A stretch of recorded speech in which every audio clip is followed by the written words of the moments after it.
अब इस दुनिया में कुछ भी सुनिश्चित नहीं है। मोदी जी को पता था प्रधानमंत्री बन जाएंगे, बन गए, लेकिन मोदी जी अपना काम करते रहे। इस दुनिया में कुछ भी सुनिश्चित नहीं। गारंटी इस दुनिया में सिर्फ एक चीज की है बस, और वो है मौत। जिस दिन इंसान पैदा हुआ उस दिन ये कान में कह के जाती है कि वेट करना, किसी दिन ले जाएंगे तुमको। और इसने आज तक किसी को धोखा नहीं दिया। और मजेदार बात यह है कि इतने ईमानदार आदमी से सभी डरते हैं।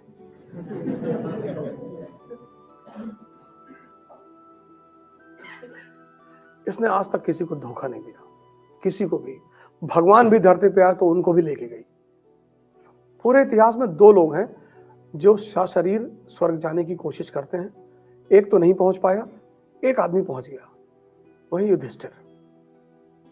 एक ने कोशिश की, त्रिशंकु ने, लेकिन वो जा नहीं पाए। और भगवान भी अगर इस धरती पे पैदा हुए तो उन्हें भी मरना पड़ा, चाहे वो राम थे, चाहे कृष्ण थे, चाहे जो भी थे।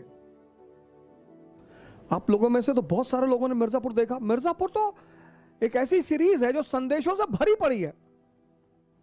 गुड्डू पंडित एक आम घर का लड़का, आम, लेकिन साहस है सर, डेयरनेस है।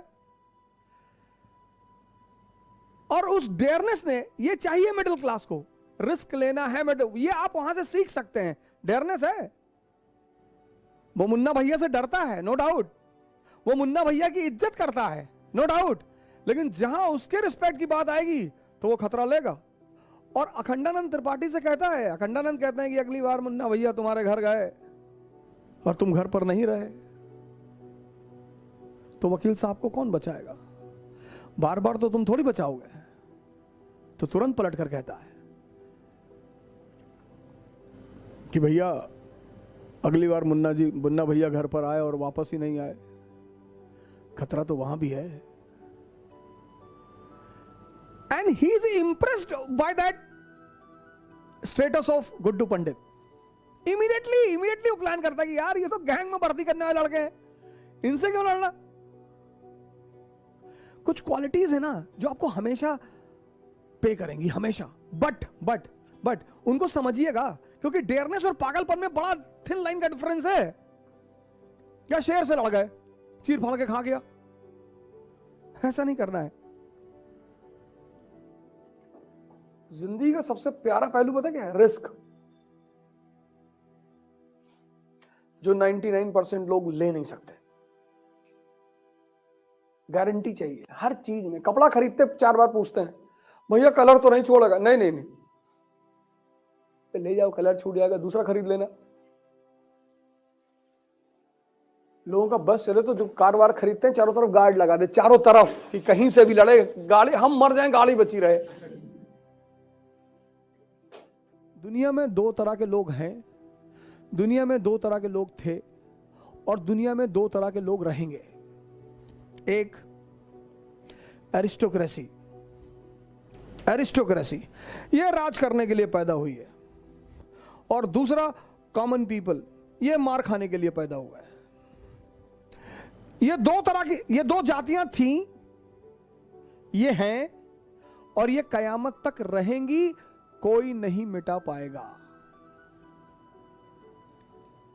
और हर गेम रिस्क है, इसको पता है दुनिया में कि हर गेम रिस्क है। हर गेम, कोई भी गेम खेलोगे रिस्क है, कोई भी।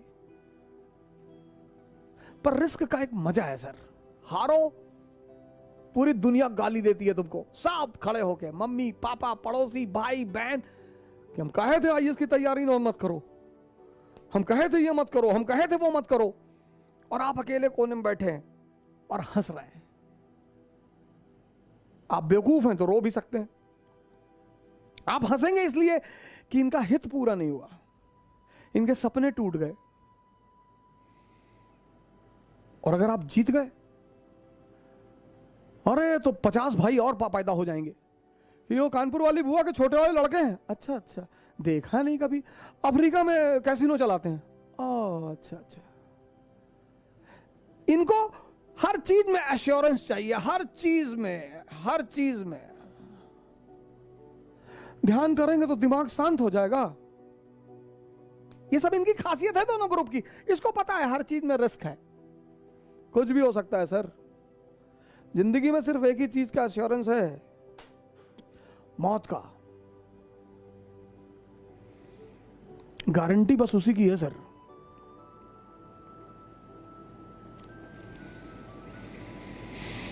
और बहुतों को तो उसने कभी नहीं मारा, आज तक जिंदा है। बुद्ध को कभी नहीं मार पाई वो, महावीर को नहीं मार पाई। कबीर तो कहते ही थे हम न मरब मरिहे संसारा, वो तो कहते ही थे हम न मरब।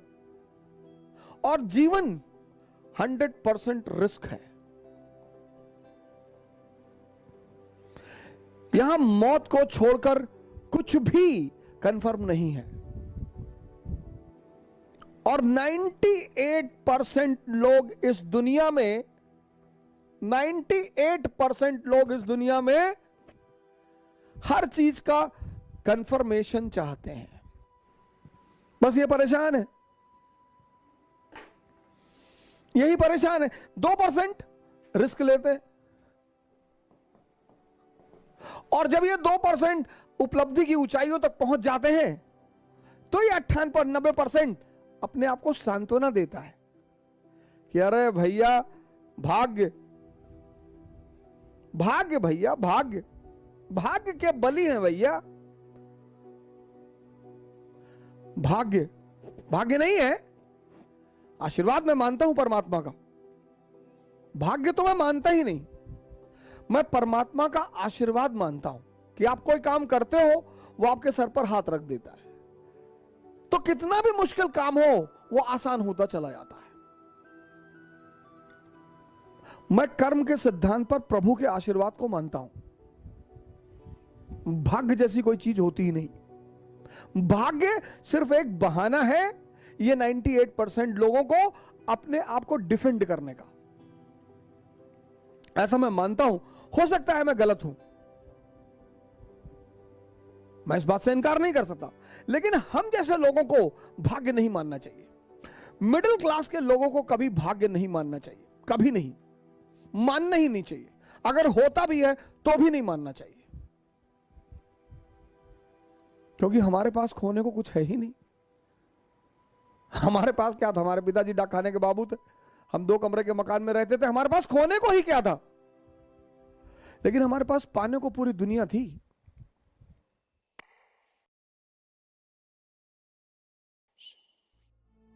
मजदूर जो है कभी रिस्क नहीं लेता जीवन में,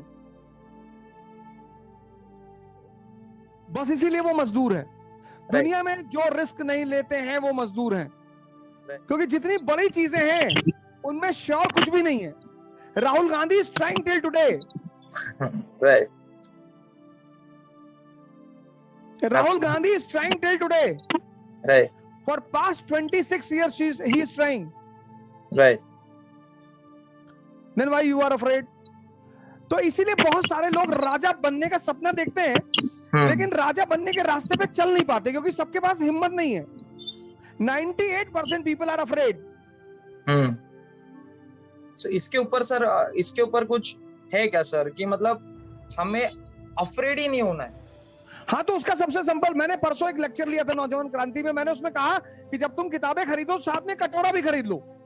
हाँ, यस यस, कटोरा भी खरीद लो, उस पर लिख दो मेरा फ्यूचर, कि आईएएस नहीं बने तो भीख मांगेंगे, बस तुम वो हो जाओगे। या तो राजा या भिखारी, बीच में सोचना ही क्या है? Right. 98% people in this world, they don't want to take risk, but they want to rise, which is impossible. अगर आप हिमालय पर चढ़ना चाहते हैं, माउंट एवरेस्ट पे, तो there is always a risk of avalanches, बर्फीले तूफान, हो सकता है आप लौट के ना आए, खत्म। अगर साहब हमें रिस्क नहीं लेना तो आप अरावली पे चढ़ जाइए, 10 मिनट में ऊपर, 15 मिनट में नीचे। Whenever you want to rise, whenever, पहला सबसे इंपॉर्टेंट सिद्धांत यह है कि you should be ready to take the risk. आप जो है एवरेस्ट पे चढ़ना चाहते हो कि वहां से चढ़ के ऊंचाई से दुनिया देखेंगे, मजा लेंगे, लेकिन सर हर मजे के साथ एक खतरा है। तो एवरेस्ट में चढ़ने पर एवलॉन्च का खतरा है। आप कह रहे साहब हम खतरा नहीं लेंगे, तो अरावली पे चढ़ जाओ। कौन बोला सपना देखने के लिए आपको? आप सपना भी देखते हो। हमारा काम क्या है, हम ये नहीं कहने आए अरे भैया कोई दर्द नहीं होगा, हम आपको आईएएस बनाने आए, ये सब उल्टी सीधी बात है, हम नहीं करने आए। दर्द होगा, हम पता क्या बताएंगे आपको कि इस दर्द का मजा कैसे लेना है। आओगे सर दर्द हो रहा है, हमको उठो आओ नाचे, बस नाचते नाचते हो जाएगा आपका काम। और यही काम है कोच का, यही काम है कोचिंग का। जिंदगी एक सफर है सुहाना।